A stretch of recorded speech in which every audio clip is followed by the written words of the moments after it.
Aliados y enemigos. La verdad olvidada de la conquista de América. La historia de la conquista de América es frecuentemente contada como una epopeya simplista.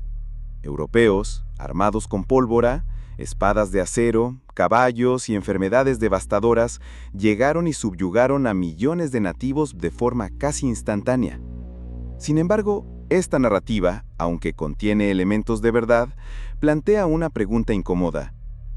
¿Cómo unos pocos cientos de conquistadores, en un entorno desconocido y hostil, lidiando con animales exóticos, tácticas de guerrilla y flechas envenenadas, lograron dominar un continente habitado por millones de personas que conocían cada palmo de su territorio? ¿Cómo armas de fuego rústicas, que tardaban minutos en recargarse, superaron la velocidad letal de los arcos en la selva? Hoy, vamos a deconstruir el mito del conquistador europeo todopoderoso para revelar la verdadera clave de la conquista, un complejo ajedrez de alianzas, traiciones e intereses indígenas que fueron hábilmente explotados por los recién llegados. La historia que emerge es mucho más compleja y fascinante, una en la que los pueblos originarios no fueron meras víctimas pasivas, sino agentes activos en uno de los mayores dramas de la historia humana. Al estudiar la llegada de portugueses y españoles, la imagen inicial es, de hecho, cruel. Cientos de europeos desembarcando en tierras ajenas, esclavizando y masacrando poblaciones nativas. Esta visión, consolidada por la terrible experiencia de Cristóbal Colón contra los taínos en el Caribe y por los relatos horrorizados de frailes como Bartolomé de las Casas, es parte de la historia. Sin embargo, no es la historia completa. Si los europeos lograron penetrar y dominar los grandes imperios del continente, fue menos por su fuerza aislada y más por su capacidad de insertarse en conflictos preexistentes, forjando alianzas cruciales con decenas de miles de guerreros nativos. Lo que frecuentemente se ignora es que América no era un paraíso de paz y armonía. El continente era un mosaico de naciones, imperios y tribus en un estado casi perpetuo de guerra. La práctica de la esclavitud entre los propios indígenas, por ejemplo, era vasta y antigua. Ya en su primer viaje, Colón describió esta realidad en su diario, relatando cómo los taínos, de la isla de la Española, vivían aterrorizados por invasores de islas vecinas que venían a capturarlos como esclavos. En Brasil, los portugueses rápidamente se aliaron con los tupiniquins, que ya libraban una guerra secular contra sus enemigos, los tamoyos, esclavizándose mutuamente. En México, la famosa traductora y consejera de Hernán Cortés, Malintzin, doña Marina, era una noble indígena que había sido esclavizada por otros pueblos antes de ser ofrecida a los españoles. En Perú, los incas imponían a sus súbditos un sistema de trabajo forzado llamado mita, una forma de tributo en mano de obra que fue posteriormente adoptada e intensificada por los españoles bajo Francisco Pizarro. Ante esta realidad, la principal estrategia europea no fue la de la conquista directa, sino de la diplomacia armada. Se acercaban a una tribu y ofrecían apoyo militar, logístico y tecnológico para ayudarla a derrotar a sus enemigos tradicionales. Hernán Cortés es el mayor ejemplo de esta táctica. Él lideraba un pequeño ejército de unos cientos de españoles, pero su fuerza principal era un ejército colosal de guerreros tlaxcaltecas, totonacas y de otras ciudades-estado que odiaban el dominio del imperio azteca, que les exigía tributos pesados, incluyendo personas para sacrificios humanos. Fue este numeroso ejército indígena el que le permitió a Cortés sitiar y conquistar la grandiosa capital azteca, Tenochtitlán. De la misma forma, en Brasil, los portugueses forjaron alianzas con los tupiniquins contra los tamoyos en Sao Paulo y con los tabajaras contra los cariris en Pernambuco.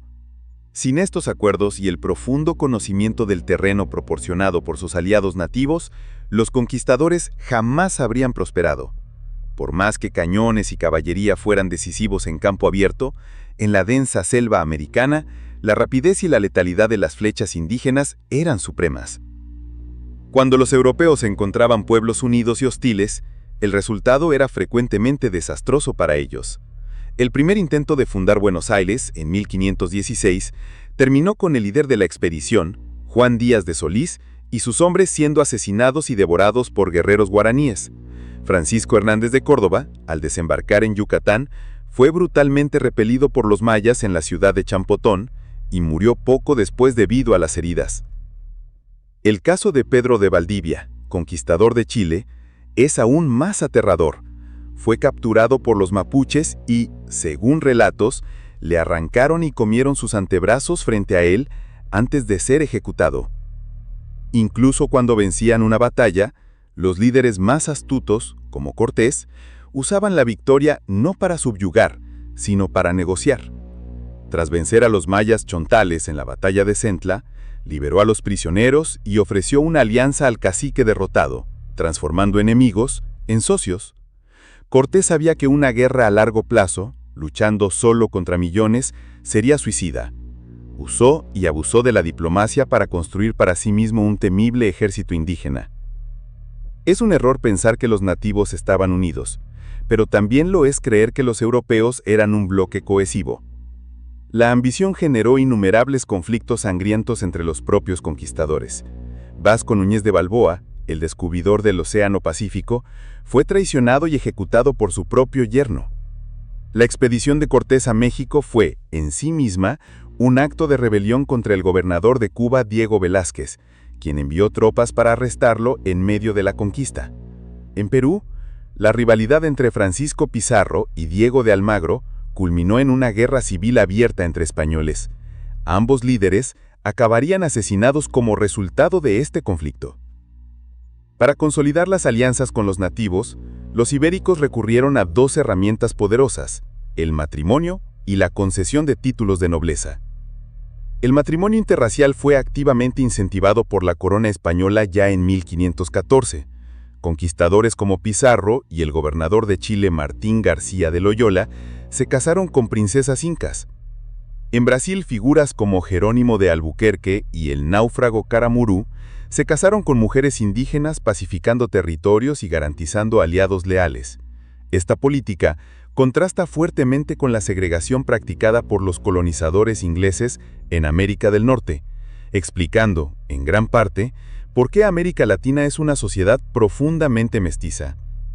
Y además, los líderes indígenas que se mostraban leales eran recompensados con títulos y honores europeos.